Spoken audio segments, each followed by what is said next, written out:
Everyone said to stay away from the RX8 because it was super unreliable. Of course I didn't listen, and guess what? So, the RX8 has got some problems. So as you know, we've been having some issues with the battery draining on this car. I can't figure out what it is, but I have a feeling that it's related to today's issue that we're going to be fixing. So we got the battery plugged in. It looks like all of our lights work fine. Everything is lighting up. Sorry for that buzzer, that's annoying. I mean, everything is working in terms of the gauges. If you take a look here, we can turn the radio on, listen to static if we wanted. We can shift through all of our, there you go, right there. So all that to say that the center console is acting funky, and I know that this is kind of a common problem. I don't know if this is necessarily a tutorial, but more or less, we're gonna try and fix this bad boy because I'm tired of all of this not working. Quite frankly, I think that's probably related to our battery issue. And if this doesn't fix it, maybe I could use your suggestion. You know, just let me know down in the comments if you've had this issue, your RX8 or any other car.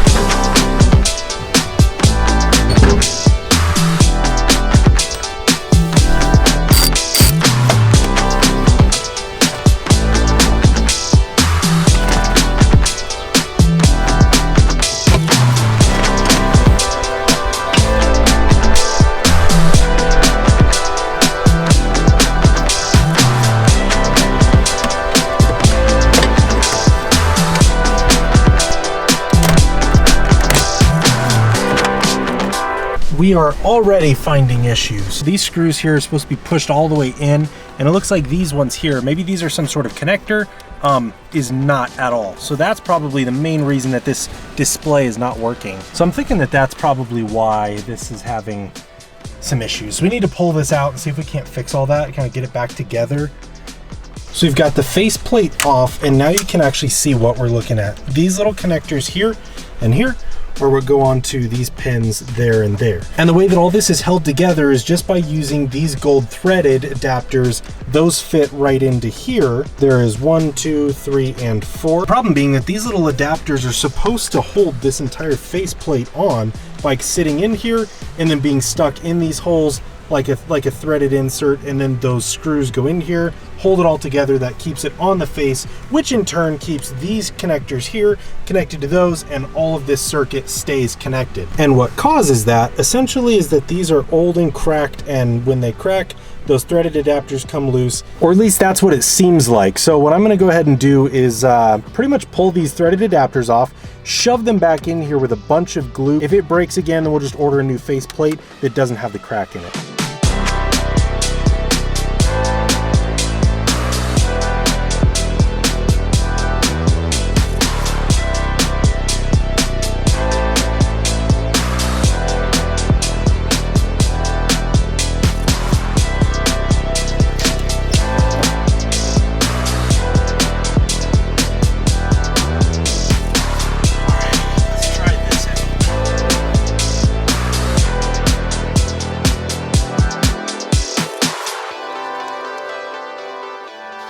So we got those 4 screws tightened down again, and I'm pretty sure that the faceplate is like super held on this time. So we're gonna start plugging in all the cables, pushing it back into the center console, and then we can plug the battery in, turn the car on, and see what changed, if anything.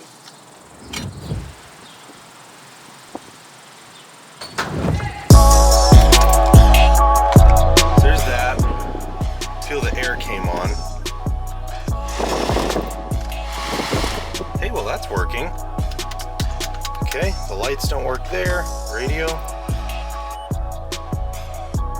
No. I'm not sure that any of this is really helping, and I know that, wait, let's see, is there a CD in here that we can, like, eject? And my hazards don't work either. So that didn't fix any of that. This display still doesn't work. Okay, guys, here's where I'm at today. So building a YouTube channel is really, really hard now.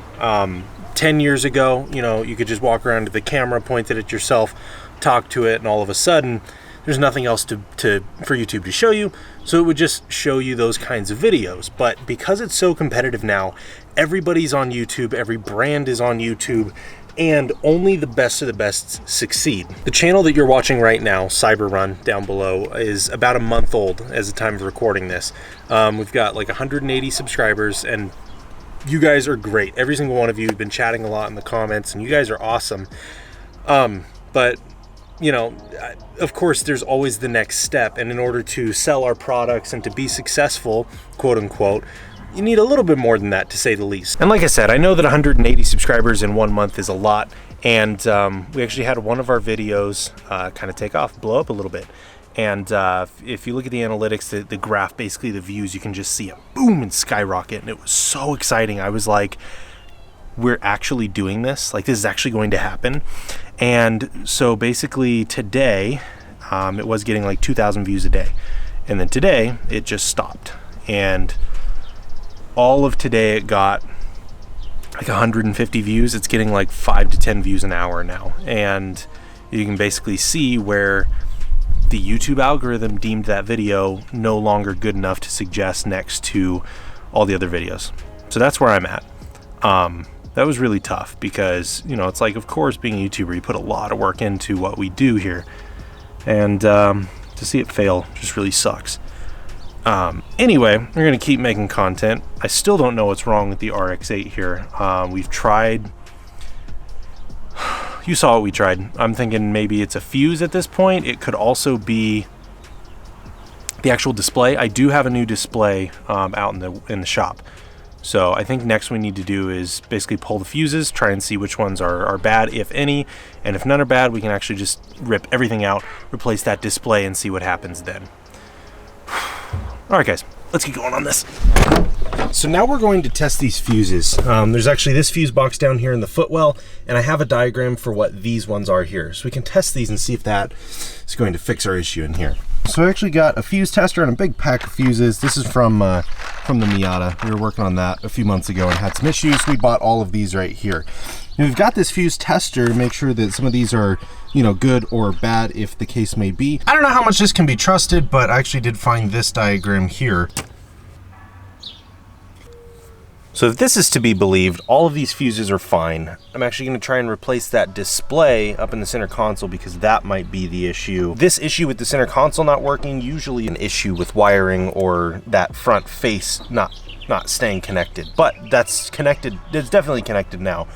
So there's definitely something else going on here. But we're going to keep trying to track this thing down. And if you got any suggestions, let me know.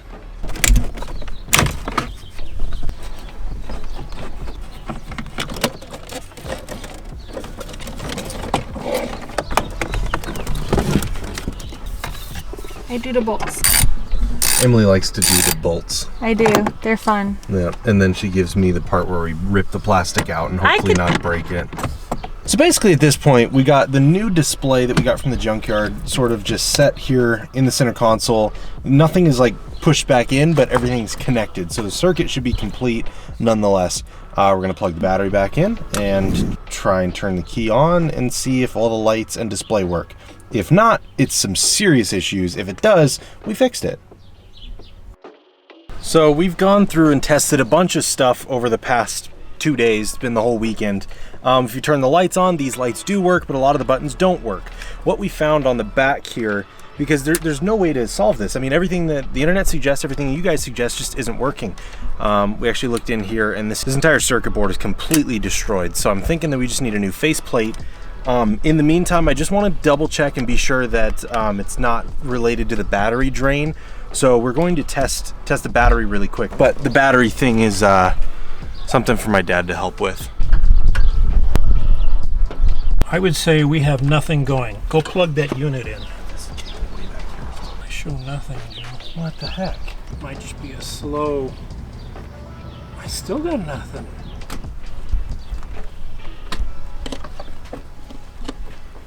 All right. Okay, door shut. Okay, let's undo just the faceplate. Okay. Yeah, I still see the same thing. Okay. All right. It's super disconnected. Super disconnected. Now we have a higher. Huh. 0.6. Disconnect all of that from the back. Okay. The whole radio? The whole radio. It might be the actual radio unit? I don't know. Okay. You start with the cheapest route. You know that faceplate has a broken circuit board in it, so. I'm still getting 0.6 milliamps. Start pulling fuses? That's what we need to do next, yeah. 0.6. Not that. Screen. Okay. None of those fuses did anything when we pulled them. I ended up getting a cut on my finger somehow, and the car had a hot start issue where it basically was flooded. So reliability on RX8s, not so great.